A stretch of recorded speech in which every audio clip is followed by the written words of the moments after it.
তার কারণ সেই কর্মীগুলোর পাশে আমার মনটা রয়েছে, যারা আক্রান্ত হচ্ছেন, নিরীহ মানুষ, পলিটিক্যাল ওয়ার্কার, তাদের ওপর অত্যাচার করা হচ্ছে, থ্রেট করা হচ্ছে, দৌড় করানো হচ্ছে।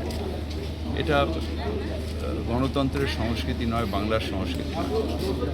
আমরাও এসেছিলাম 2011 সিপিএমকে সরিয়ে, তখন আমার নেত্রী বলেছিলেন বদলানো নয়, বদল চাই, নতুন বাংলা গড়তে চাই। তাই তখন আমরা কখনোই এগুলো করিনি। আমরা পার্টি অফিসে রবীন্দ্রসঙ্গীত পাঠিয়েছিলাম, মিষ্টি বিতরণ করেছিলাম।